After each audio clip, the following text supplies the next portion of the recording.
So she knocked it down and it is currently called the Detroit House of Pancakes. Is Anita Baker still the proprietor? No.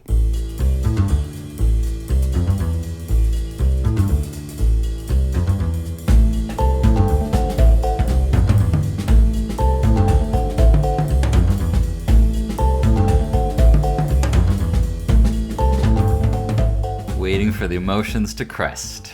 Waiting for them to crest so we can begin the next episode of the Elmore Leonard podcast. Alex, it is a thrill to see and hear you again. How are you this beautiful day? Yeah, I'm doing great. It'll be interesting to talk about this book, Split Images. This is a fun one. I would say not one of the more well-known. Usually that's because there hasn't been an adaptation. This one was adapted, but I don't know anybody who's seen it. We were trying to find a trailer for this adaptation. It looks like there was a made-for-TV version of this, and Tubi was playing the movie for a while, but it's no longer available on Tubi. So if anybody has a pirated version of Split Images, from 1992. The movie's from 92, but the book, I believe, is from 81. Is that... Yes, the publication date I have is January 1st, 1981. That sounds a little fishy. It does. It also is odd because it's the first book that Elmore's full-time researcher, Greg Sutter, worked on. And in all interviews and everything, they'd say, 1981, that's when Greg first worked for Elmore.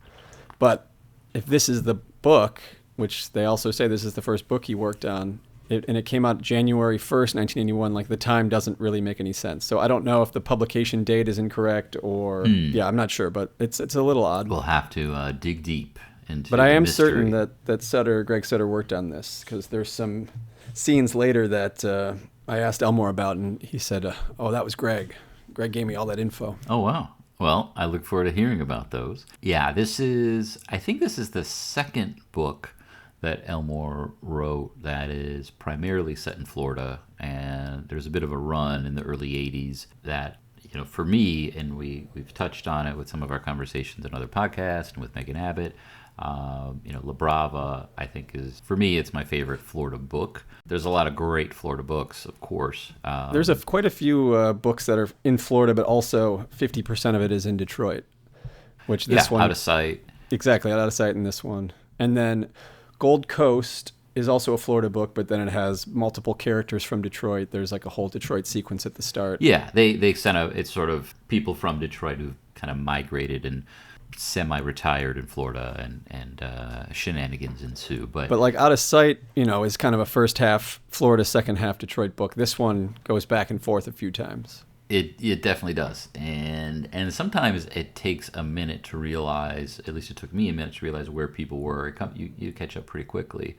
Okay, so wealthy Robbie Daniels, who could be a movie star, with his tousled brown hair, and he's tan.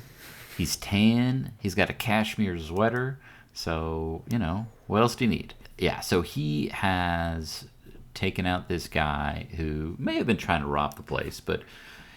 He's described as being about 120 pounds, not gonna be a real imminent threat. And Gary, who's the younger cop, the street cop, who's taken the statement he hears subsequently from Louverture's wife that he didn't have a machete. There's no way he would have done that. So most likely, sure, he's a thief, but he's not violent, right? And would not have been a threat. Another cop shows up, who's a little bit of a... this guy's lived a life. Walter Kuza. He was a Detroit homicide detective for 19 years. And in those 19 years, he killed not one, not two, but 9 people. I kind of pictured Dennis Farina. Like, every time he talks, I'm picturing, Dennis Farina talking. Just because he had a pompadour, I was but not. The thinness of it made me think okay, this guy's he's getting up there. He's getting up there.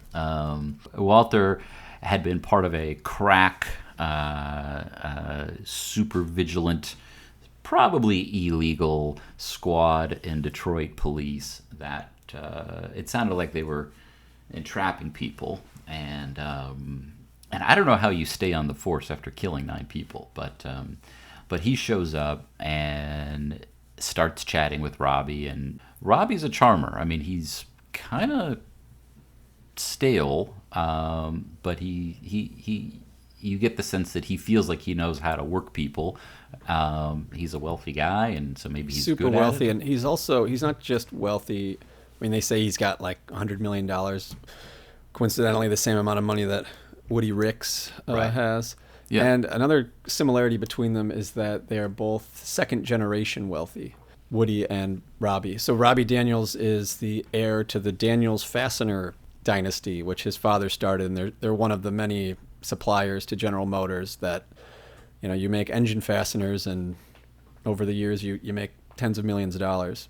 Yeah. But Robbie he's incredibly bored with his wealth and his life. He wants people to think that he's smart and suave and unbothered, but most people can tell pretty quickly that it's a facade. Yeah. Walter, however, is fooled. I mean, there's something, and he's described by Gary as somebody who, seems dumb, but at the same time still knows things. And Which was great. I mean, because Walter, he's a great character, Walter Kuza, because he's not so one-dimensional. and he's He's like a certain type of idiot, and that makes a difference.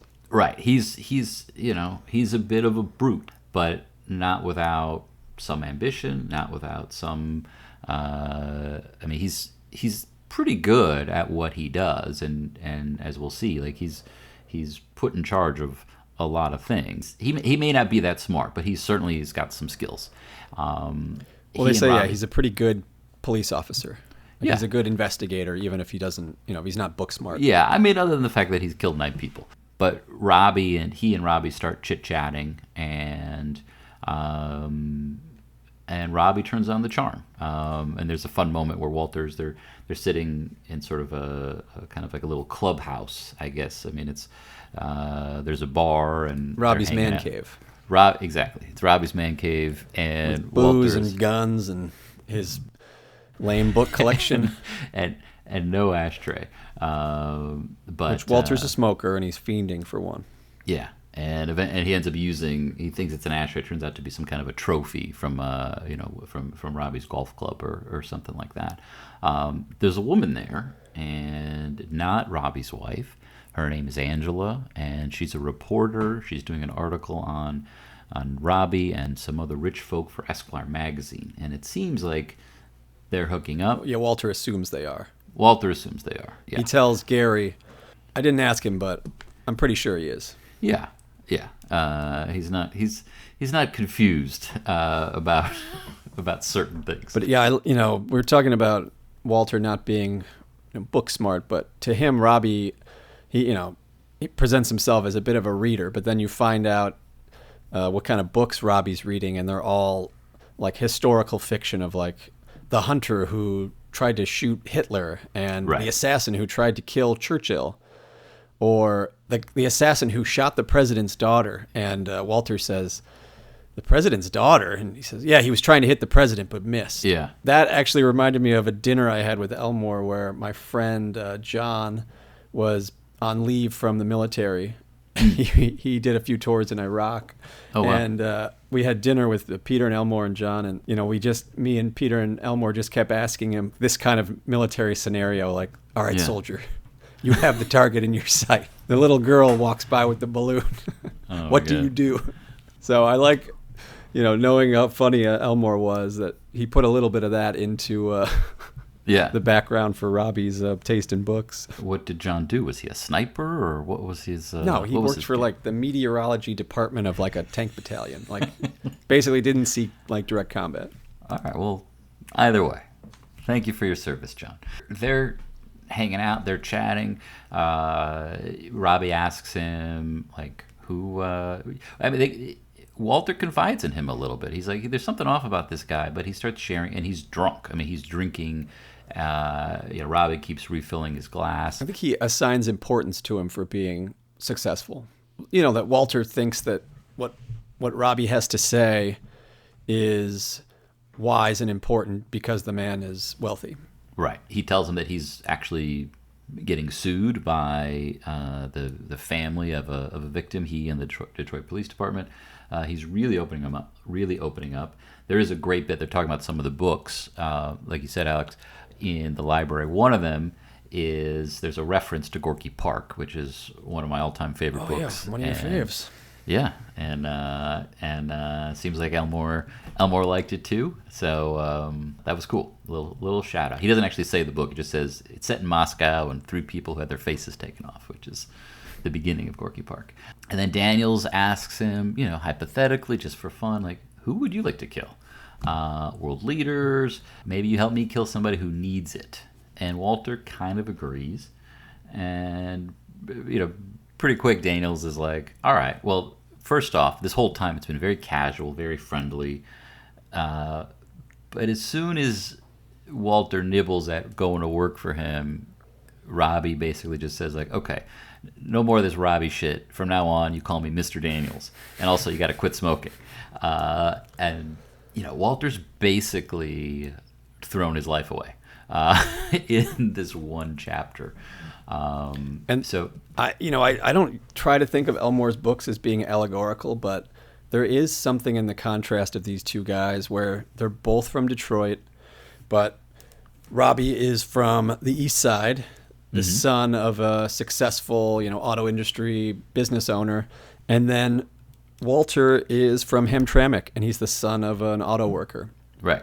I think there's something in the entirety of America in these two guys, and it's a clash that ends up being a terrible for the working guy. Yeah, I mean, I think one of the things that is different about this book, and I really enjoyed it, is there's a cat and mouse element to this book, but there's very little. The power dynamics are pretty set in terms of who is in charge, who's driving this thing, and between, as we'll meet more of these characters, between everyone who's involved, I mean, everyone pretty much stays in their lane. It's not, when we did Freaky Deaky last couple episodes, there's a lot of who's on top now, who's in charge now, and that's constantly shifting.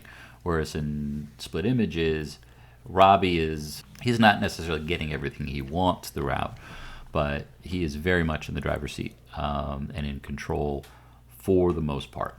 I would agree, but I think there is one kind of severe twist that happens later in the book that Elmore only did 2 times in all of his books, and he does it once and for the first time in this book, that I think makes it unique in that way.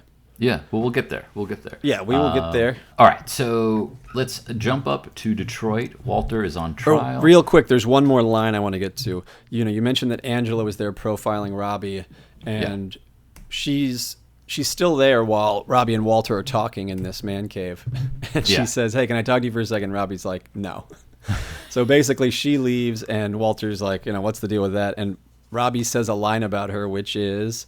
he said, I told her you could get fucking washed out to the sea tomorrow and I doubt anybody'd miss you, which is the most cold-blooded, wild thing to say about just... Yeah.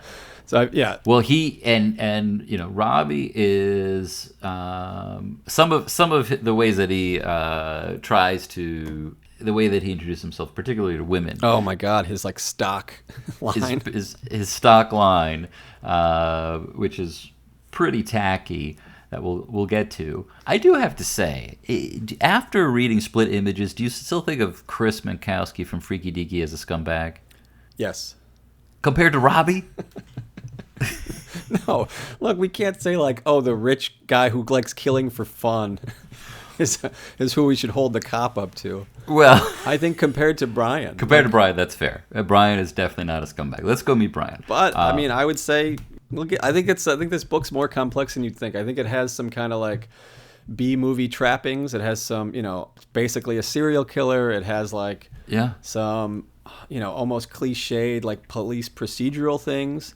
Yeah. But then it does some, I think, very clever, very surprising work as well. There's some great moves in it. I think it really surprises me because of that. Because there are moments in this book that seem almost cliche that Elmore never does. Mm-hmm. But I think that just kind of disarms you for when he does a huge left turn or something. Right. One of the things that I was sort of thinking about pretty early on in the book, I don't know if you've seen, I hope you've seen Michael Mann's Manhunter, which is based on the Thomas Harris novel Red Dragon. There's a little bit of that vibe to this book. This book came out before Red Dragon or Manhunter, but spending time with cold people in a hot place. It's one of the vibes of this book. So let's go up to Detroit, where Walter's on trial. And surveillance is a theme of that movie. Yes. And this book as well. So yeah, that's an interesting comparison.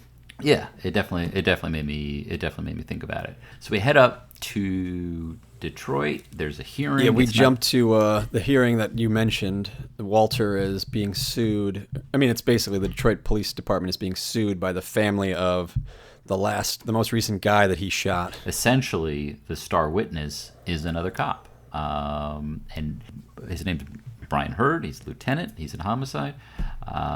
He and Walter are catching up, and in the hall, and they're sort of, Walter's not exactly, they're not best friends. I think most cops would, there's like a code.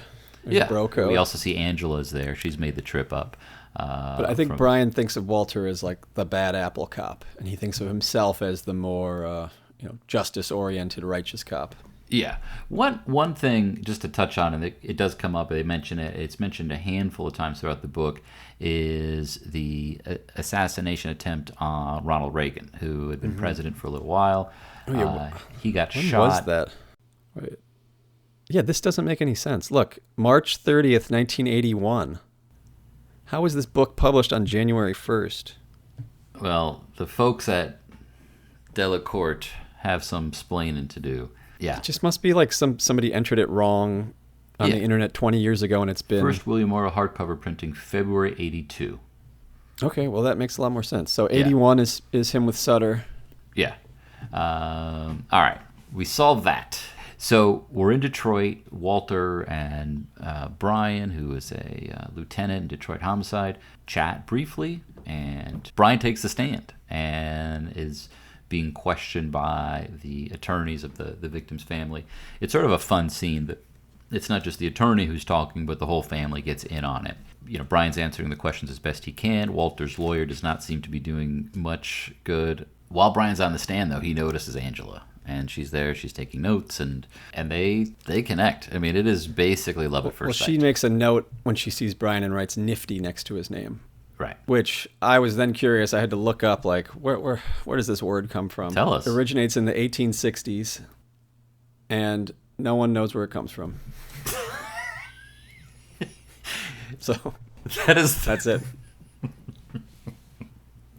Let's move on. Okay, so after the hearing, Bryan and Angela head to a bar, and they're talking as if they are not just having a good time, but they know that this is such a great romantic opportunity for the two of them, and neither of them wants to mess it up, which is kind of fun. Yeah, they just have like an instant spark, and they're like almost joking about it. Right, and they're sitting and they're chatting, and he realizes, because he kind of gives her a line about, do I recognize you? Do I know you? Turns out he does recognize her. He does know her because Angela is a successful magazine writer who's been published in not just Esquire, but Playboy magazine, ladies and gentlemen. And there was a picture, which he cut out. And they have a fun he claims to have. Well, it's proven. It's proven later that he... Well, no, but he goes to the bathroom, finds the Playboy and cuts the photo out, and then has to pretend that he cut it out before. Whatever works. Which I think is a little foreshadowing, though. Because, Walter mentions that when Bryan has something in his sights, he'll do anything, including kind of bend the rules. He will cut some corners. He certainly does. He certainly does. All right. So Walter and Robbie show up at the bar, and this is Galligan's, which many scenes that we just went through at Freaky Deaky. This was a popular cop bar. Yeah. Right by the river. Right by the Rensen. And so Angela is kind of giving us a lot of important info.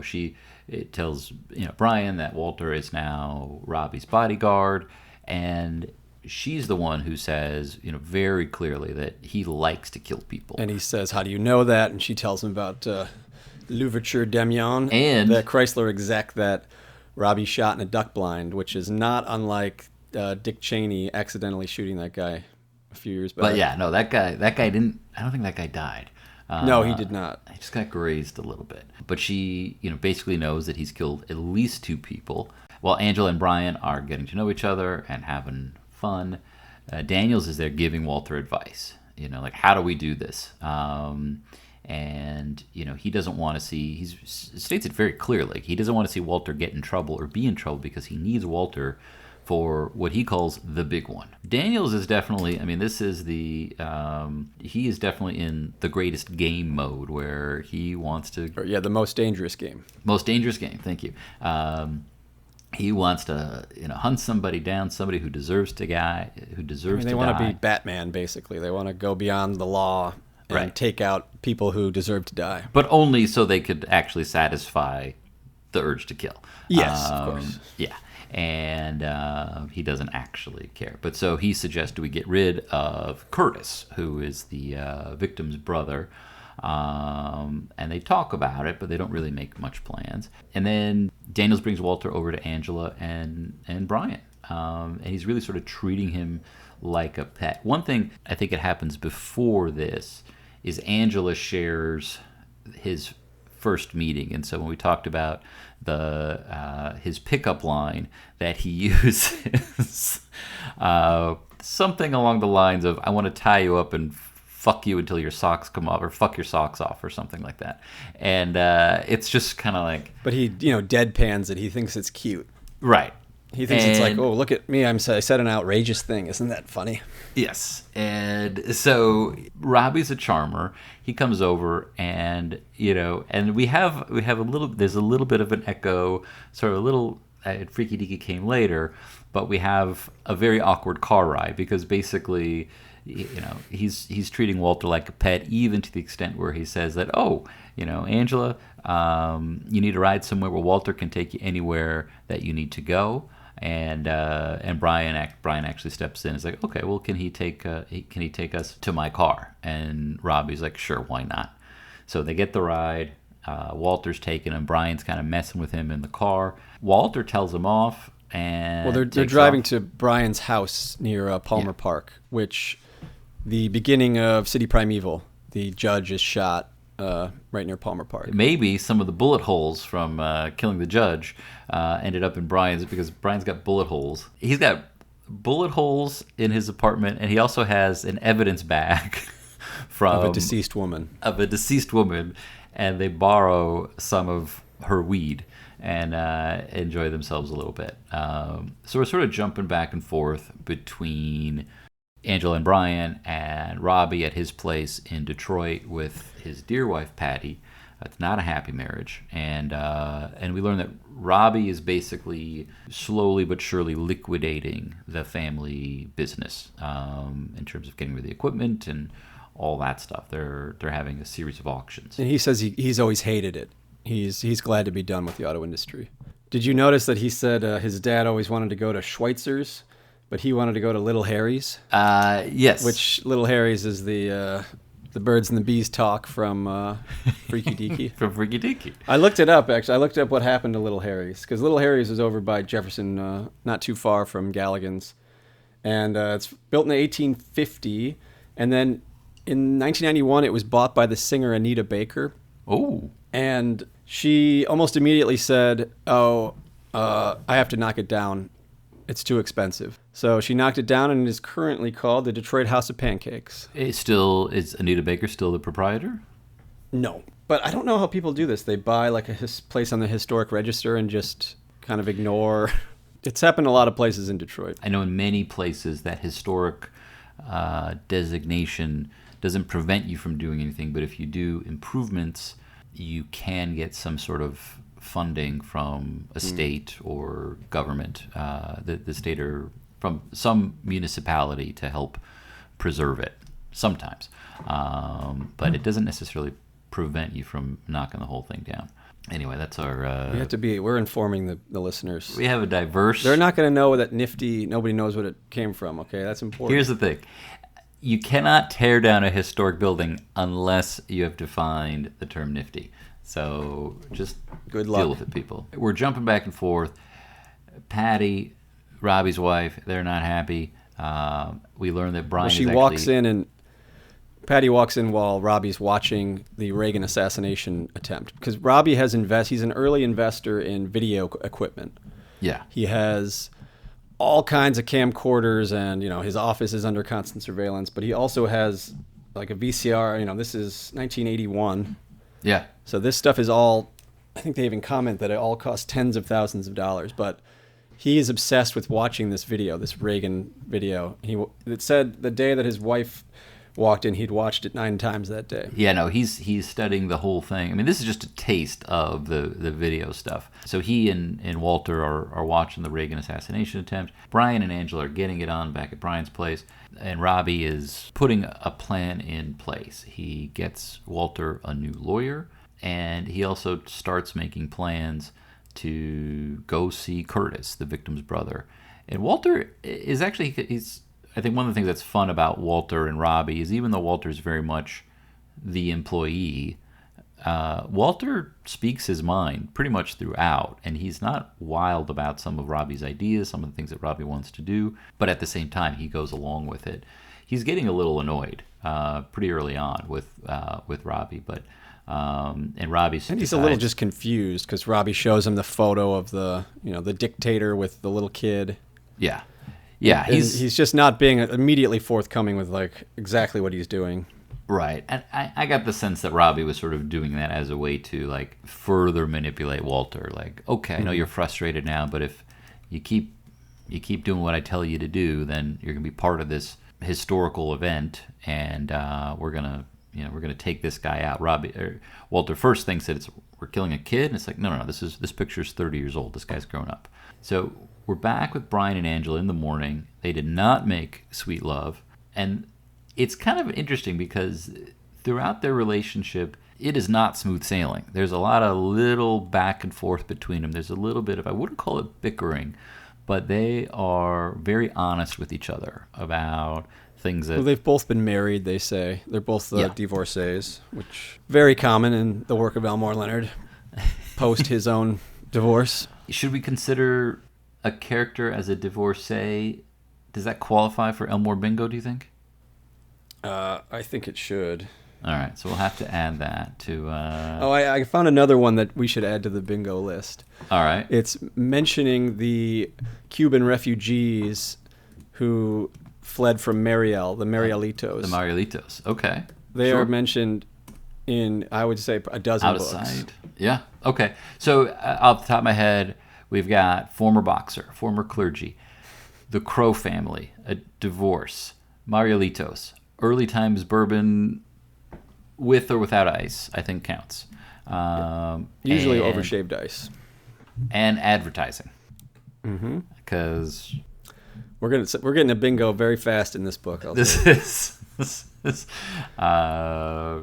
Yeah, and if you want your own official Elmore Leonard podcast bingo card, send a check for $15 to hello@theelmoreleonardpodcast.com and include a stamped envelope, and we'll get you your own card. Okay, so... One thing Angela notices that, first, that evidence bag we talked about, Angela finds weed in it, and they smoke a joint. But she also notices that Brian's police handgun has rubber bands on the grip. Yeah. Which is... very funny for this isn't like superhero cop. This is like a guy who doesn't want his hand to slip. And he talks about in terms of when, and maybe I'm fast forwarding to the discussion, but there is a little bit of, he finds the dead bodies. He doesn't necessarily need to kill anyone as a homicide detective. Being on homicide, he arrives after. Angela and Brian are continuing to get to know each other. And Robbie goes to see Curtis at, I believe, the Detroit Plaza Hotel, which sounds very nice. It's at the Rensen. This is the same hotel that Karen Sisko is staying at. Oh, well, thank you for that. Which is why I know it gets confused. There's a lot of Detroit stuff in this that would probably be confusing if you didn't know. So it's basically they can place him at the Renaissance Center picking up one of his clients, the Mexican client. Yeah. But it's just a different entrance if he's at the hotel. So, he just like drives around the corner. But yeah, it's crowded, and he figures out a way to get into the garage and, with Curtis. Curtis does not want him down there. It's kind of a convoluted, like, Curtis takes his car, and then he tries to give him a tip to hop in the next car to go down, and then he goes to the car that's there that Curtis has already parked to get his gun. Yeah. And then wait for Curtis to come down again. He's clearly, like, It makes sense for this guy, though, to have overplanned right. this kind of thing. Exactly. And also to do it in a pretty public place is the big question that I had. I mean, there's probably a dozen different ways to do it where there's not hundreds of people milling about, but using one of the guns that he showed off to Walter, he's apparently brought up from Florida. He shoots Curtis several times. He asks him, "Where's Carlos?" Which I did not completely track that. What's Robbie talking about? I think he's just saying something to get his attention. I don't think it relates to. I wasn't sure if Carlos is related to anybody who we'll meet later on. They talk about Carlos. That's who Robbie says. He offers up as like an ultra criminal that you'd want to kill. Carlos the Jackal, the guy who hijacked a couple planes in the 70s. Yes, he mentions that. Did you ever see that movie Carlos? It's kind of 3 movies or a mini series starring Edgar Ramirez. It's by Olivier Assayas, the French director. It's great. It's really, really good. I know there's like there's something with, I think, Eddie Redmayne. I haven't seen either. But there's also Carlos Cabrera, who is one of the Mexican auto supplier potential buyers of this equipment. So I wasn't quite clear. It doesn't really matter. He kills the guy. You're right. It's odd that the same name is used multiple times. Yeah, he hides him. He hides the body and then goes to his. I thought it was kind of funny though that Robbie he shoves Curtis with his foot under a Chrysler LeBaron, and he says, "It seemed an act of loyalty, the least he could do." Like using the Chrysler to hide the body was his contribution to the family business. And there is. I mean, we just did Freaky Deaky, where there's a shootout in a parking garage. This one is far more deadly.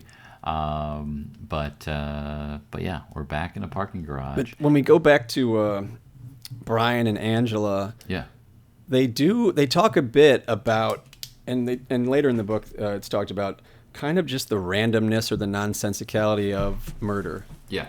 And Brian tells her about a story that's pulled straight from Impressions of Murder, which is that this couple murders this lady and then tries to pin it on a wild gang of bikers. Yeah. But it's just all completely fabricated and falls apart when the police find out that their house hasn't been ransacked. It's just like drawers pulled out. Right. Drawers pulled out. They slash the couch the couch pillow. But he also tells her about the Sicilian who thinks he's marrying a virgin. I mean, Brian's life he's inundated with this kind of stuff. Right. Well, it's the idea of like, why would someone, Brian is at home and he gets a call saying Curtis is dead. And it's like, well, why would somebody kill this guy? And it's like, well, and he goes through. There's and he takes her to the police station after sort of seeing the body, and they're sitting and talking. And I mean, the story of the girl in the car is like, that's a terrifying, that is a rough story. Basically, there's a little girl in the car and they don't know exactly how she died. And it's awful. And it's the kind of thing that just makes this book a little bit more, I don't think it's a great, scary detail. And it makes the book a little less fun, which, books don't have to be fun to be good. But I just... there's a few moments. there's references to I think this it really girl. adds into the book seeming more menacing, more dark. And there's also an aspect of this book that's unusual for Elmore, where this is one of his more procedural books, where I mean, there's like clues, there's there's clues, evidence, and leads. Yeah, and we're really kind of like with. But he's the also cops. making the point that like crime can happen for any reason or no reason. It can be solved or it cannot. Yeah.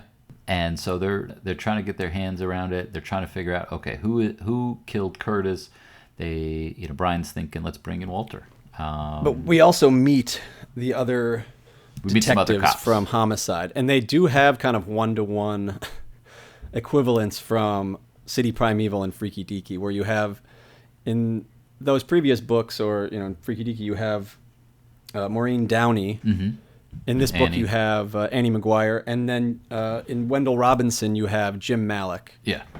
And so I think they would have been the same names. I'm sure it's like Ray Cruz style, Right. where he wanted to write new names, and he actually changed it from Homicide Squad 7 to, in this book, it's Homicide 6. Squad 5.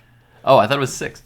Yeah, it's 5 because he's gay. He's got the shirt Squad 5 Homicide when they go golfing. Oh, okay. But so that's, clearly he's changed the names, and you'd think maybe this is just a one-off book. Maybe it's like Touch, where there's no connections. Yeah.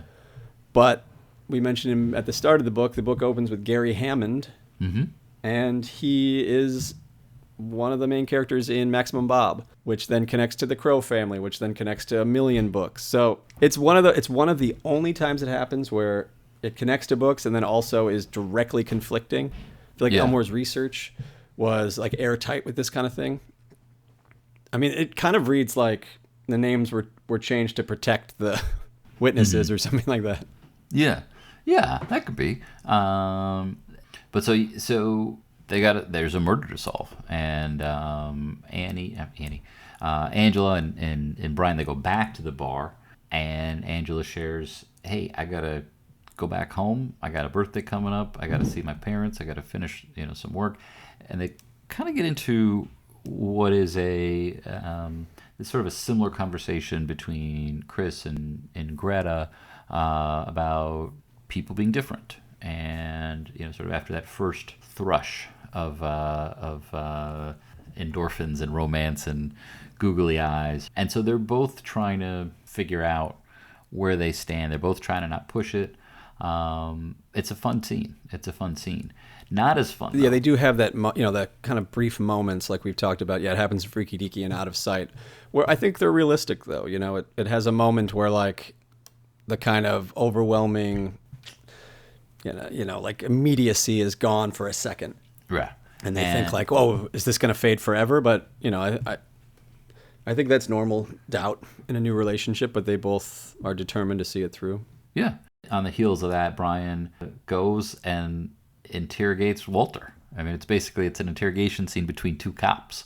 Walter's retired. He's no longer a cop in Florida or Detroit, but he knows all the tricks. And they they don't learn so much. Walter, well, we know that Robbie did it. Exactly. Yeah. And Brian kind of believes Walter, you know what I mean? Like he can read the situation, and he's like, I mean, he's the only guy that makes sense to do this, but I don't know, it doesn't seem like he did it. Right. Well, but it does seem that Brian and some of the other cops are talking about how, like, it seems like Walter does know something, and he's just he's hanging on to it. But look, but Walter also hasn't talked to Robbie about it yet. Right. So he's kind of just hearing a lot of this. Yeah, and Walter heads back to he's basically living with Robbie wherever Robbie is, whether it's Florida or Detroit, and so he heads back to Robbie's house, and he's hanging around waiting for him. And Patty comes home. She's drunk and puts her hand down his pants, and then walks away. And Walter is his line is so funny though, where he's previously compared the living room to like a hotel lobby, but his line now is, it wasn't like a hotel, it was like a fucking state hospital. And this is the next time that he thinks that he should just leave. Like, that's too much. He's constantly trying to get his bearings. It does seem like Walter is a guy who probably for most of his life had been in control, and is clearly not in control of this new dynamic with Robbie. Robbie shows up, and he and Walter talk about the murder with Curtis, and Walter's worried.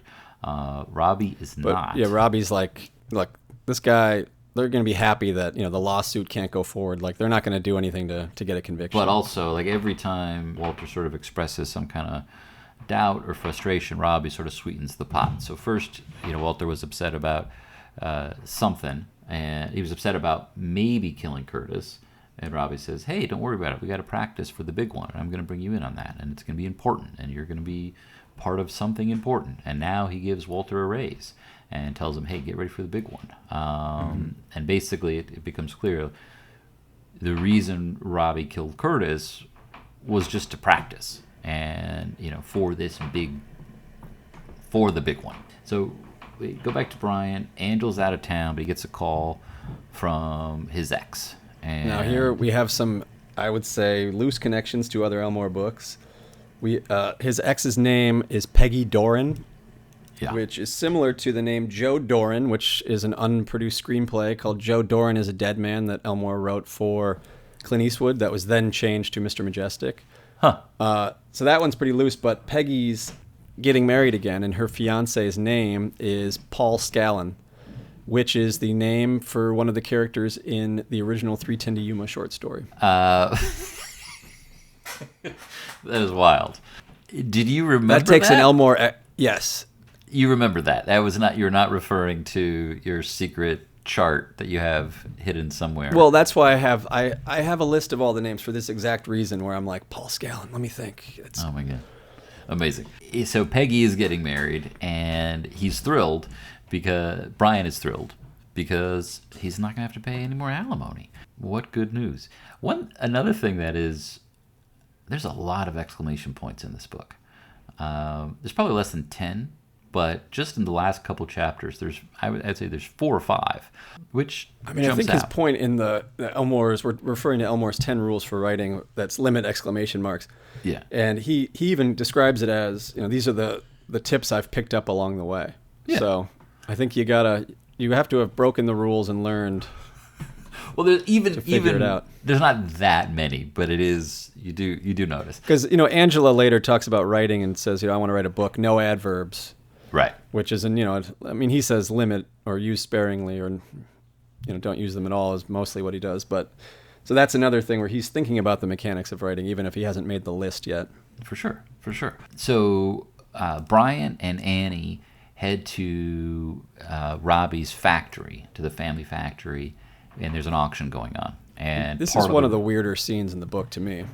This is, for sure. Walter's there, and Robbie sees them, and, hello, and he's greeting them. And part of why all these people are in town, so Walter was busy the day that Curtis got shot. Walter was busy driving around executives who were coming into town to look at the factory, to look at equipment. He was picking them up at the airport, driving them here, driving them there, wherever it was. But I think importantly, it's foreigners, basically. It's foreign auto industry people. Right. Mexican, Japanese. Yes. Which they bring up the whole, the U.S. auto industry is losing ground to the Japanese. Even in 81, they've lost 20% of the business already. Yeah. And so Robbie's getting out of that business entirely. And he's giving them a tour of the factory, and he talks about how they're standing in what used to be his dad's office, and how his office was at sort of the other end of the hall, but they can still see it, and they could see into each other's offices. And Robbie then pulls out the gun he used to kill Curtis, and he starts shooting, and he shoots at the empty office, shattering glass, and he's just totally messing with them. And he seems to have done it on purpose because he thinks that they'll get the ballistics from it. Like the whole thing totally is like just wild. Yeah, it's totally on purpose because he knows they're going to get the bullets for it. He knows that they're going to come. But does he assume at this point that they're like onto him? Like it just doesn't. Like it just seems like he's calling attention to himself out of nowhere. Like I know he's like overly confident and I think what he's trying to do is basically get them to suspect him, and then because he used a silencer with Curtis and not in this case, that the ballistics aren't going to match, and so they're going to rule Robbie out. even though... But they know that. That's what Bryan immediately is like, oh, it's a different barrel, so I got to... Sure, but Bryan knows that. Robbie, that wasn't Yes. covered in Gorky Park. So Robbie was not aware. Now, one thing we didn't mention that came up in Angela and Bryan's conversation was that Bryan is not just about to take a vacation, he's about to be furloughed. So he's got some time off, and he's planning on heading down to Florida anyway. He's planning on relaxing on the beach. He's not going to read mystery novels. He's going to read National Geographic cover to cover, and he's not joking. No. And he's got a whole stack of them. He heads down to the beach, and he sees a good-looking gal in a red bikini walking down the beach, and lo and behold, it's dear Angela. She's And what do they do? They have some bourbon over shaved ice. That's exactly right. They're having a good time. They go and meet Gary. And then we kind of... This is where we're sort of halfway through. As we start chapter 10, and maybe because it was the beginning of a chapter, it just sort of jumped out at me, and so maybe it happened before, but this is where I feel like we start to get a little bit more of Elmore tense. Chapter 10 starts off, it was the next morning, Annie called Bryan. She asked him how the weather was. Perfect, he told her. She asked if Angela got hold of him. She certainly did, he told her. So we're in Annie's head, basically. We're in Annie's remembrance of how this thing went down. And then we're following Annie for a little bit. It just sort of jumped out at me. It doesn't really change much, but... I mean, he did that in the... Like, in the trial scene in Chapter 2, you know, part of it's Angela's perspective where, you know, her thoughts and notes are just purely narrative, and time is, you know, slowing down. He's using that free and direct discourse, which is his trademark. I guess, yeah, we haven't mentioned that too much since the Rum Punch episode. Right? Well, if you haven't listened to that episode, listener, we're talking about use of the third person, but it's kind of from the character's thoughts. It's in their head. Yeah. And it's sometimes called free and direct discourse. And it's a great way. I mean, one of the really awesome effects that it has is how time is played with, where in the course of one sentence or two, we can go forward or back in time a tremendous amount, talk about something, revisit something. And since it's in someone's voice, it can sound like dialogue. Their thought about something can be funny or it can be incisive. So it adds a lot of color. It's fantastic. And I feel like it definitely is here in this book, but the first few chapters, it feels like there's a lot of very kind of distant third-person narration. And then, I mean, yeah, by the time La Brava and, you know, Glitz come along, the style has been like hammered it down tight. It's marvelous. But Annie's got a clue, and there's a cashier at the hotel, the cashier of the valet at the hotel remembers that the set of keys that got taken was a Mercedes. And as it turns out, Robbie's got a Mercedes. So Bryan says, go talk to him. And she does. You know, she's described as, you know, kind of quiet, kind of demure almost, but she's a homicide detective in Detroit. So she's going to be tough. Well, yeah, Robbie does his pickup line again. He does his pickup line, and she tells him, you know, I've heard that line once before, and tells this insane story about somebody called the Weekend Rapist.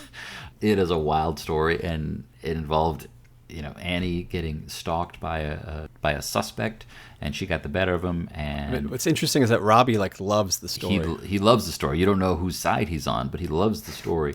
But after Annie kind of puts him in his place a little bit, Robbie can't help but fight back, and he says, "Oh, watch this!" And he turns on his TV, and it turns out he's been recording this whole interaction. So he's got.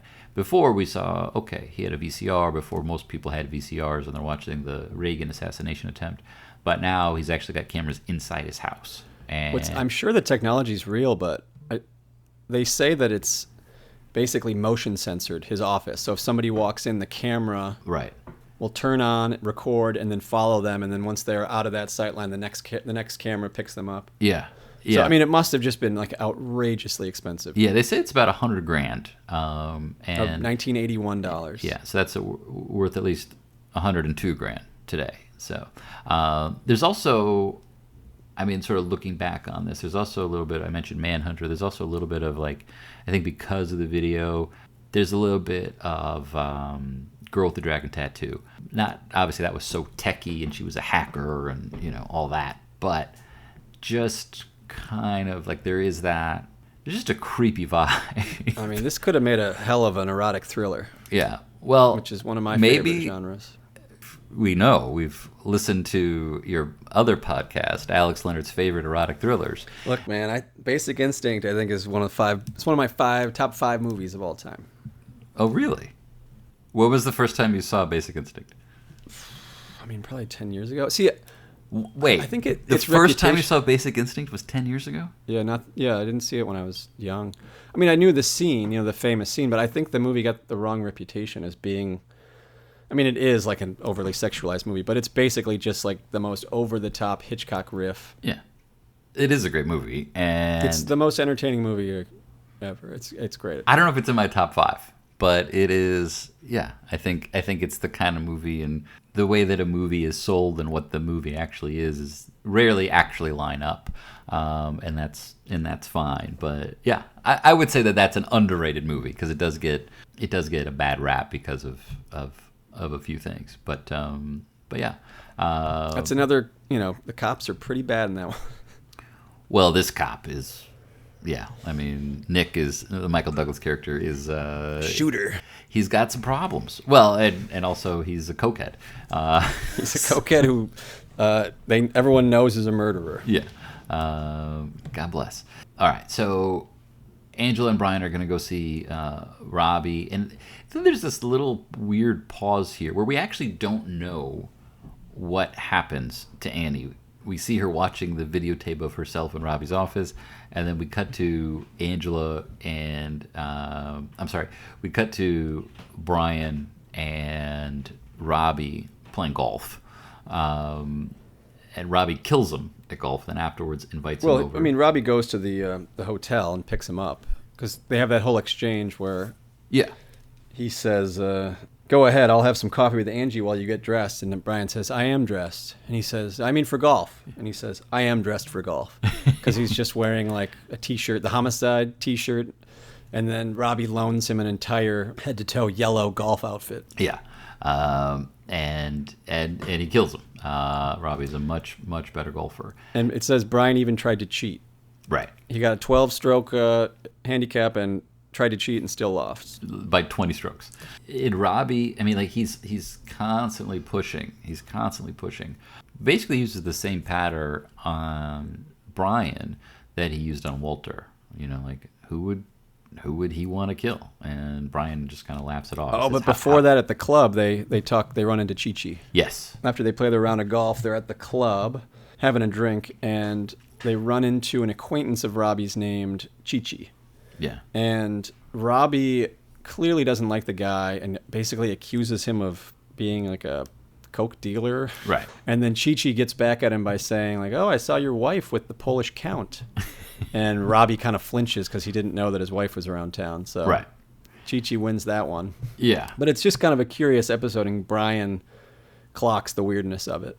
Yeah. And it's you don't get the sense Brian spent a whole lot of time at a country club. Apparently this is what people talk about at country clubs. And then right after, Robbie says, why don't we get a drink at my place? And then he gives him the same speech that he gave Walter. That's basically, can you think of a world-class SOB that you just want to take out? Brian doesn't take the bait. He is just goofing around and says, I don't know, Howard Cosell. It doesn't work, but there's this... This is where they talk about Carlos. And it's sort of like, okay, well, is that who Robbie is? Is he trying to kill Carlos the Jackal? It seems like that's a stretch. But then we do get into pretty quickly Robbie and Walter running around, following people, and it's not Carlos the Jackal that Robbie wants to kill, but it's Chi-Chi, the embassy inspector from the country club. And apparently he uses his diplomatic cover to get away with all kinds of mostly things. Parking and speeding tickets. Yeah. But there's that funny scene where Walter says, wait, is this the same kid we've been talking about? The kid sitting on the old man's lap with the Knights of Columbus outfit on, only grown up now? And then Robbie's response is, amazing. I'm the only person in the world that would have any idea what you just said. I think, Robbie's use of amazing, he uses it a couple times, and it's some of the funniest lines in the book. Yeah. But Robbie's goal does become clear, pretty quickly. Yes. It's not. Well, and Walter was right. It is the little kid from the Knights of Columbus photo, all grown up now. And Walter's new job is to not just tail this guy, but to stake out the house that this guy lives on the coast, and just watch him. I don't think it's his house. I think it's the house that belongs. It's the house of his mistress, Dory. Sweet Dory, yeah. So Walter's out, kind of filming the house, filming her. She does a lot of sunbathing, basically in the nude. She's got a little dog that she has stolen. I think one of the things also that's interesting about the book is when we're in Detroit, I feel like we explore Hamtramck a little bit. We explore, Grosse Pointe. We get a much fuller spectrum of Detroit. When we're in Miami, we're sort of in tourist Miami. We're in rich Miami. It doesn't ever feel like we're in the real Miami, whatever that is. But certainly a different Miami that we're in. Well, it's either Robbie's house or his clubs, because even in the other half of this chapter, it's Angela and Bryan waiting at this super posh club, waiting for Robbie to show up. Yeah, there's one other spot they go to, whereas Bryan calls Gary and is like, hey, where's a good place to go on a cop salary? And they end up at a barbecue joint. Chuck's Barbecue Pit, which is also in Maximum Bob. It's even then, which is about 10 years later, it's still Gary's favorite barbecue place. And this is, Angela and Bryan talk more about rich people. Mm-hmm. This is, Angela says she wants to write a book on the rich and basically how they're out of touch with reality. They think what they have to say is important, but they don't have anything to say, or they're living in a different existence that is not the same as the rest of the world. Robbie and his wife, that subject comes up, and Bryan says, why don't they get a divorce? And Angela says, because it's too much trouble. Right. Which is a lot like Max Cherry. Well, eventually Max does. But, Robbie. But so while they're waiting for Robbie, though, they start talking about Chi-Chi. Mm-hmm. They kind of piece together that Robbie has a special interest in the guy. And it's because Chi-Chi never remembers his name. And even at this point, they know that Robbie's petty enough that that would drive him insane. Mm-hmm. But this is what I've been talking about before. Angela says, like, that doesn't seem like motivation for a murder, and then there's a thick paragraph where it's all Bryan talking about 20-some homicides in Detroit, and it says, all of these plus 700 more happened in the last year. Right. Which kind of, did you ever read 2666? There's that whole fourth section of that book that's just all of the women who've been killed. Oh, the Bolano? Mm-hmm. Yeah. It's the same kind of thing where it's like you're just supposed to be overwhelmed by, this is a much shorter version of it, but you're just supposed to see the senselessness and the descriptions of all the different ways that these murders have happened is supposed to overwhelm you. It does. It does. There's certainly like a little bit of James Ellroy. God love James Ellroy, but I can't read a James Ellroy book straight through. And we do get that rundown.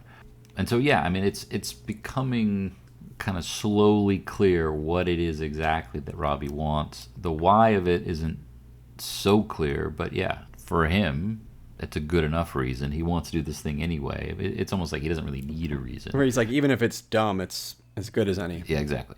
And we think we're going to get a little break. Angela and Bryan, they go out, they get a drink, and very quickly they start to get hassled by two cowboys, and they're just full on basically asking for a fight.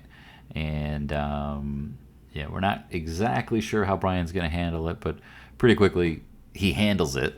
Gary shows up, and he takes Gary's flashlight and beats the hell out of these guys. Well, he gives them a pitcher of beer and says, like, no hard feelings, guys, see ya. And then, right. But he knows that that's not, they have another mission, which I think Bryan is probably right here, because the two cowboys chase him outside, and then he's ready. He's waiting right outside the door with the flashlight and just destroys them. I have no problem with Bryan beating the shit out of these guys. I think he's giving them an out, though. He's just like, are these some good old boys that, you know what, I bought them a pitcher of beer? Mm-hmm. That's an option, but...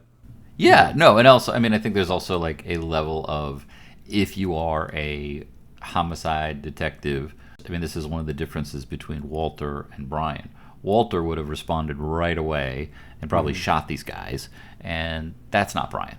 and that's not how he handles things. But he will handle them. And But Angela's kind of freaked out, though. she's nervous. She sees the violent side of him, which he says even that he was trying to show off a little bit to show that he can protect her. He admits that a little bit, yeah. But then he's sort of like, well, what would have been better?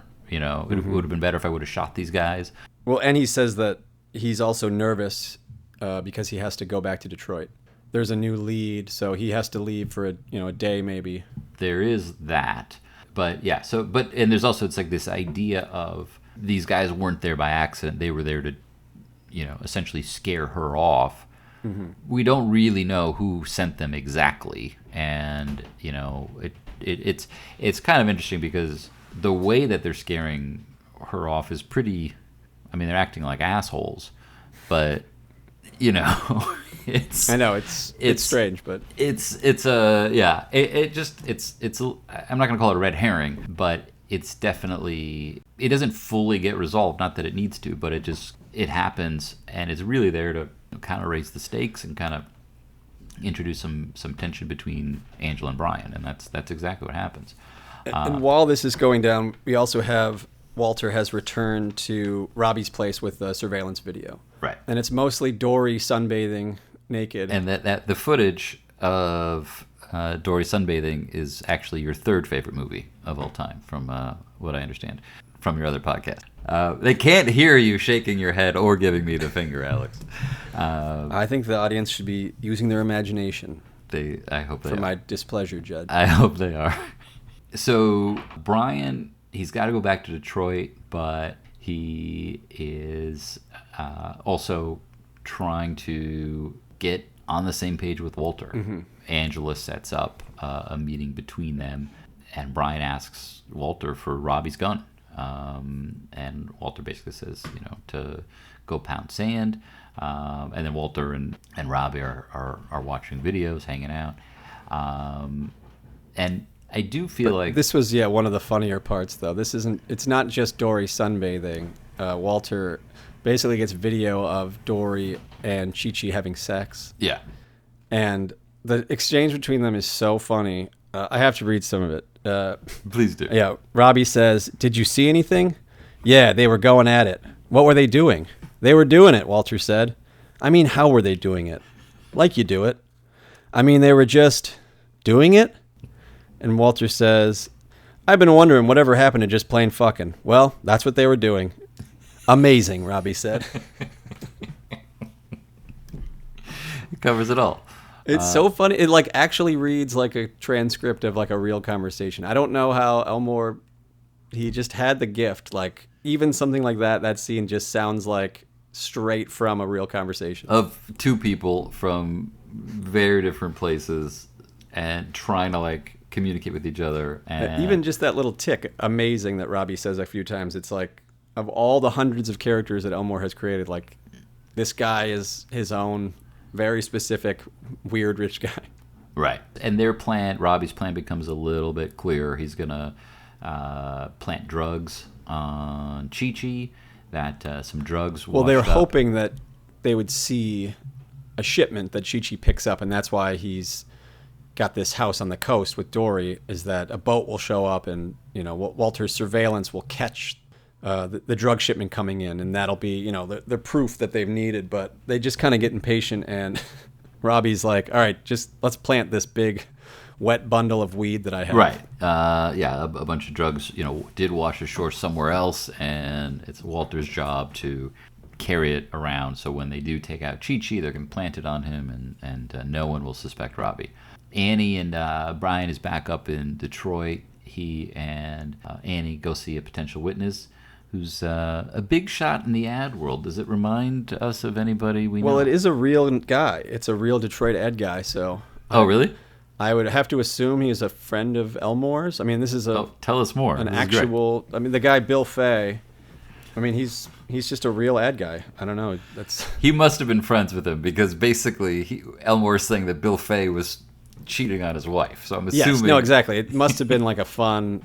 And, the ads that he likes are dumb. And the funniest part where he's like, hey, do you guys ever think about putting your number in the paper? And the cops are like, yeah, we do that with every single time. And he goes, well, yeah, you could maybe have a gun in the ad. Mm-hmm. Yeah, make it look cool. Yeah. There's a little bit of, we'll spend a little bit of time with Bill. He doesn't really want to say what he knows, but Brian gets it out of him. He reaches out to Angela. This is kind of that more cliched police procedural thing where it's like he's trying to like put the screws on the witness who doesn't want to reveal that he's had an affair. And yeah, I mean, I guess I would say this. I mean, I think the next now, scene with them is a little more convincing. Yeah, I don't know. I feel like the stuff with Robbie is so much more entertaining than the police like legwork stuff. Yeah, but I also think that this book is almost 50 years old, and so we've seen a lot of bad versions of this. And this is also, we kind of get the subplot of like the auto industry failing it's been popping up a couple times. Mm-hmm. Just before this chapter, they talk about the bumper sticker that somebody put on Robbie's car, which is "Real Americans Buy American Made." Then we have the picketers outside. This is at this point, the GM advertising would be in the GM building. So this is where Elmore would have worked, which is in New Center, Detroit. And there's picketers outside who are mad that the Poletown and part of Hamtramck neighborhoods are getting demolished to build the new GM Detroit Hamtramck plant, DHAM. Mm-hmm. And they talk about, I think you even mentioned that, well, they're building this plant. Isn't that good? And so the Dodge main plant that basically held up that section of Detroit, like made kind of Hamtramck what it was. I think at its peak, it employed 40,000 people. Wow. And the DHAM plant is a fraction of that. It's maybe tops out at 6,000. Oh, wow. So it's a way different proposal. It's a different auto industry that's like getting beat down by the Japanese, and they are retreating from Detroit. So there's already been, spiking crime. The murder rate at this point is almost the highest it ever is, which is, over 700 murders a year. It's crazy. Which now it's, around 300. Like it's kind of a crazy time in the city. We've talked about like Young Boys Incorporated and Pony Down and other books. Like, the drug trade is coming in, but this is the first time we get to Hamtramck, which is like such an auto town, which will show up again there later, but it is central to the book just because of the plant that's going up. And that's what I was saying earlier about, like, you definitely feel like you're in Detroit, like you get much more of the view of the whole city, what it feels like and how it's going, and not so much in Florida. It's a much more kind of isolated experience down there. Brian does have a conversation with Angela, and she tells him she's going to go interview Chi-Chi about Robbie. And so basically, like, we know that Robbie and Walter are going to go kill Chi-Chi, and so this is not good news. Well, yeah, Walter gets tired of waiting, and he says, when are we going to do it? And Robbie says, well, I have a golf game tomorrow, so why don't we do it the day after that? Right. And which then I think is very funny. It is, and then after that golf date gets canceled. Yes. I just like that that's determining when he's going to murder this guy. Right. And then he decides, they're working around his golf schedule. Exactly. So he's got no one to golf with, so he decides, all right, let's go take care of Chi-Chi. And Walter doesn't like this plan at all. He thinks it's not well thought out. He wants out. And he's not going to kill anybody. He is there to carry around circa 1981 VHS camcorder where there was a separate VCR that he had to carry around. So he had to carry a camera and then a giant tape recorder. He must have a mic and everything too. I mean, it's a big rig. It's a big rig, and that's why he's there. But Walter, the ex-cop, is bringing up holes in the plan where he's saying, like, well, if Dory's there, we're going to kill her. And he's like, well, no, we'll put her in a closet. And she's like, well, then she'll be able to identify you. And he's like, all right, we'll kill her. And he says, well, I'm not shooting abroad. Yeah. And he has this whole speech where it sounds like he's finally had enough. Right. And he's thinking about leaving, but they just come up with another convoluted plan of like, okay, we're going to offer Dory a job at the Burt Reynolds dinner theater. That starts to happen. Angela, shows up at Chi-Chi's. Dory is there. She needs to leave, but her car's not starting. They're trying to figure out it, so we don't know. Like, okay, so is Dory going to be there? Her car's in the shop, so right. She says, can you drop me off at this thing and come back? then Chi-Chi shows up, so she says, well, why don't I just stay here, you take the car, and then Chi-Chi will drop me off later. Yeah, and which is I totally don't know fine why with she doesn't Chi-Chi. take Because Chi-Chi's car. I think she said she's afraid of driving the Rolls. It was a Rolls Royce, and Yes. she was just nervous about driving it. So, but Walter and Robbie are preparing, and Robbie is like requesting specific camera angles. This is one of Elmore's favorite scenes, though. It's Robbie, looking pensive and troubled, and Walter says, he looked like Rodin's Like the thinker, yeah. And it was just Robbie trying to figure out what he's going to wear. And I do love his suit, which is jeans, cashmere sweater, field coat, extra ammo, submachine gun with blue and rose camo with a long silencer, and a bandana tied like a headband with sunglasses. Assassin chic. Miami assassin chic. So Brian is on the way back down, and he did have a plan with Angela to okay, I'll pick you up at the airport at this time. If I'm not on this flight, I'll be on that flight. They work it out like you did in the 80s before cell phones. Well, and the 80s, he's on the back of the plane smoking cigarettes. Yeah. He downs one drink very quickly, and the other one he just kind of enjoys, a little slower. But the plan goes somewhat like Robbie envisions it, though. Well, Angela's there. They don't see her. They break in, and because Chi-Chi wants to take a bath, so he says, "Why don't I take a bath? You can, wait downstairs." But Angela gets bored, so she takes a walk on walks the beach. outside. Right, and then I like Walter and Robbie try to break in at the back door, but it's locked. And Walter says, "Do you have a credit card?" to try to jimmy the lock, and Robbie hands him his Amex Gold card. Yeah. Which Robbie's there to murder a guy. He brings his wallet. Angela goes for a walk. She hears glass breaking, and she sees Robbie getting his shot, shooting Chi-Chi, and Chi-Chi ends up in the pool just like he wanted. And Walter has captured the whole thing on video. But then they see someone. They see that there's a witness. They don't see who it is. Once Walter realizes it's Angela, he freaks out, and he doesn't. But he captures her entire murder on video. Yeah. And Angela dying is the big kind of pivotal twist that Elmore does in this book, and he also does it in... Spoiler. It's used very sparingly. You don't expect it. We don't know exactly what happens because we get Walter freaking out and basically running away. He's got a tape, but it's not until Brian arrives.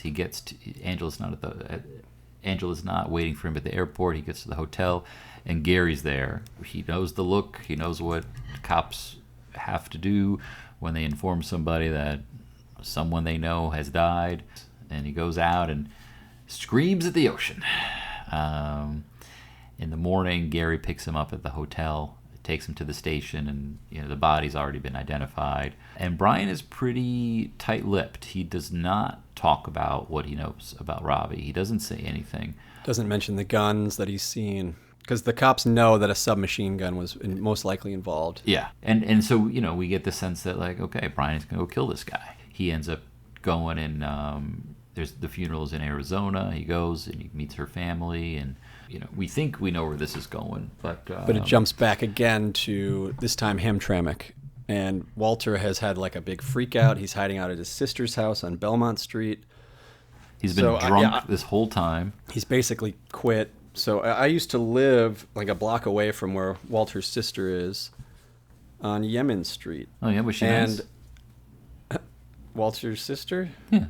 Is that very nice? Good. So Walter, he kind of goes back to his old haunts. And one of them is a bar called Lily's. Mm-hmm. In one of the next scenes, he actually goes and sees a punk band playing. But when I read this, I knew immediately which bar it was. It was no longer called Lily's. It was called the Painted Lady, which is a bar that my band had played a bunch of times at that point. Oh, nice. So I went over to Elmore's house, and I was like, oh, my God. I was like, you even talk about the sketchy gas station that's right around the corner. I was like, I know exactly where this bar is, the entrance, which is near the back. And I was like, this is written it could be a show I just went to last night or something. And this is where Greg Sutter comes in, actually, because he was big into the punk scene, and he was into this band called Destroy All Monsters. They were a very cool band. They had members of the Stooges. The guy Ron Ashton played in this band, and then there was also a member of the MC5, a future member of Mission of Burma, So they were like a very cool, very art punk band in Detroit. And so the band Pagan Babies, the show that he eventually sees, which he used the name Pagan Babies again, Yeah.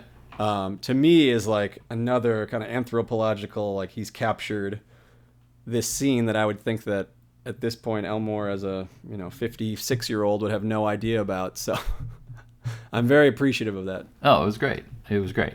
So, but yeah, there's a lot happening in Detroit. Walter is gonna basically blackmail Robbie for the tape. Bryan tracks Walter down, tells him he wants the gun, and it's clear he's going after Robbie legally, and he's building a case. He's not gonna ambush him and shoot him.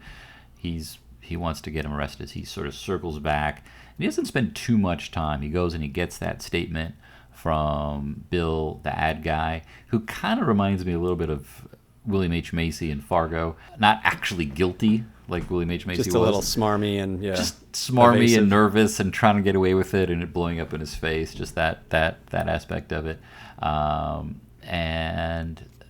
Robbie shows up in Detroit and he's looking for Walter.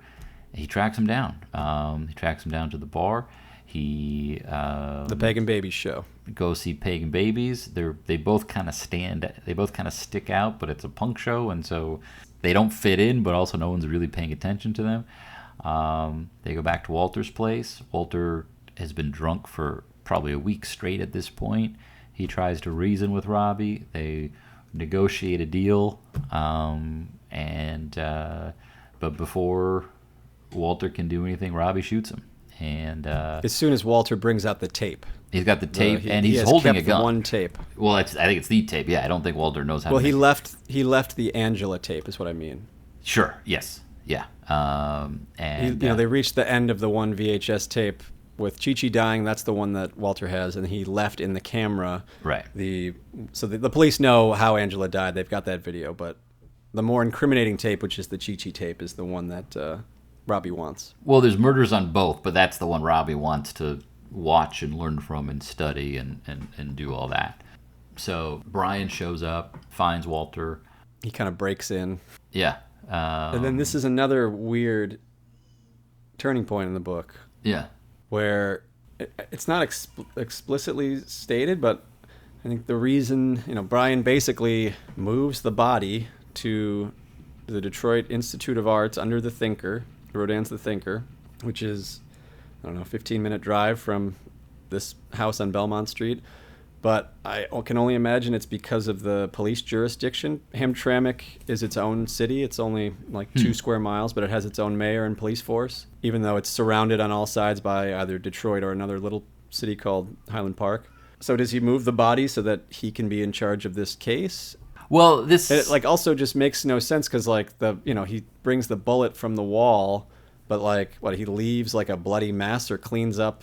It's pretty wild, and it doesn't really track because he's really trying to nail Robbie with the Curtis murder, so it almost doesn't matter what happened with Walter. And so it's a little funky. But it's also knowing police work, how could they even pin it on him? Even if there's a ballistics match, that's not going to put the guy's a super wealthy guy. Well, I mean, I'm assuming Bryan would know, but I know, it just seems it's like such a crazy move. Yeah, and it seems like he's going down 2 different tracks at this point. He's got Bill Fay's statement placing Robbie at the hotel when Curtis got shot. So they got the car, they got Robbie, and they know of the gun. And then while Robbie's watching the tape over and over and over again, they show up, and then they actually this is kind of like Swag, though. Yeah, this is like Swag, where it's I don't think they had enough info going in, and then they luck out. Yeah. That he currently has the tape right now that incriminates himself. So they do arrest him, and then it's the slugs from Louverture, who we met in the first chapter, who was shot. The Haitian guy matches the bullets from Walter's body. Bryan gets Robbie and also gets Angela's article published, and this is it kind of comes out of nowhere. I think it does take some strange twists, But I do like Walter a lot. I like Robbie. I think I've always thought this would make a great filmed adaptation. I think it's, it kind of is a serial killer, like a guy who kills for sport. It seems like this would make a good movie. It's strange in spots, but that kind of keeps it interesting. Well, we have to figure out a way to see the movie. I'm sure. Oh, the '92. Yeah, we'll do an episode on that. I bet I can find it. We'll track it down. I'm sure somebody somewhere has. If you have a VHS copy that's how you taped the way it was meant to be seen. Exactly right. We'll watch it Robbie style. We'll watch it 3 times the night we get home, 10 times yesterday, and a couple times this morning. That's exactly right. No, this is the way it connects to Maximum Bob is interesting, and the way it doesn't connect to City Primeval is also interesting, just because there's no other book that is like this. It's one of these where it does feel like there's almost. I think it's because of the nature of. I mean, one of the things that's we talk about is the emphasis on plot versus story, and this is, I would say, much more plot heavy. Well, because it's kind of like we've said, it follows more police procedural, like you got to catch the killer kind of book. I mean, it's closer to City Primeval, which was written right around the same time. Alex, where do you put Split Images on our list of all the books that we've covered? Which is, at this point, this is our 7th book. Where would you put? I'm putting it toward the middle, I have to say. Okay, time out. This also is in the middle? Yeah. So what's on the bottom? Touch. Yeah, I'm sorry. Touch. I mean, look, I like all these books. I've read all of them many times. I'm just it's a ranking. Like some are lower than others. Where do you put this one? I don't see how it's the top. I mean, I don't think it touches. Oh no, swag. I would. Yeah, I would say this is at the bottom for me. It's a good book. The very bottom? Yeah. I mean, of what we read, sure. Yeah. All right. Yeah, I would put it even over Cuba Libre. I think the weirdness of it endears me to it. Oh man. We need to have a intervention here. What? Cuba Libre. You think it's that crazy? I think Cuba Libre. Yeah. I mean, just thinking about Cuba Libre, when I compare them to, Rum Punch, Out of Sight, even Freaky Deaky, I don't think Cuba Libre is. Well, I think that's the thing. I think there is something. Oh, I mean, this is tricky. I would say Cuba Libre is. I think it's definitely a better book than Split Images. It's not my favorite, but there's so many. I mean, we talked about this. I think the one thing for me that I was hoping for that I didn't get, and this is my problem, not Elmore's, but I was just hoping for it, was if somehow what Ben and Amelia and Charlie Burke and Fuentes are doing was somehow more, closely connected to the war. And it's a little bit of a dodge, because it basically, in the book, the timing doesn't, quite line up, but there's still all that international intrigue. So it's sort of like, it's a historical epic without any kind of geopolitical devices within it. And so I was hoping we'd get that. We don't. But the setting and the writing and there's so much great stuff here. But I think Split Images is like a nasty little Detroit crime book. Yeah. I think that alone makes it a little more interesting to me. Yeah. Well, fair enough. I think the fact that it doesn't end in a shootout, it doesn't end with, Brian killing anybody is kind of cool. Like, I know it's not satisfying. It's kind of a, non-ending in a way, but I think it's true to his character, which I always appreciate that Elmore does. Well, Brian wins in the end. Angela gets justice. He cheats, but just a little bit. I think, in this case, this is why I think it's different than Freaky Deaky, where Chris is kind of slimy. This is one where we know more info than Brian does, but he bends the rules a little bit. His gray area, he like cheats a little bit to stop this like homicidal killer. Right. Not to like enrich himself with $25,000. Sure, but back in the day, I mean, that'd be like $26,000 today. Come on, Alex. All right. This has been a lot of fun. Thanks, everybody, listening. We will be back with you again very soon. What are we doing next? Pronto? I think we've got Pronto. Yeah. I think All right, we've... the entrance of Raylan Givens from TV's Justified. Till then, I will be hunting down the VHS or Betamax. I'll settle for Betamax copy of Split Images. So until then, take it easy. The Elmore Leonard podcast is produced and edited by Judd Rubin. Music by Greg Ahee. Hosted by Judd Rubin and Alex Leonard. Executive produced by Peter Leonard. Copyright 2025, Elmore Leonard Inc. Please visit us at elmoreleonardofficial.com or send us an email at hello@theelmoreleonardpodcast.com.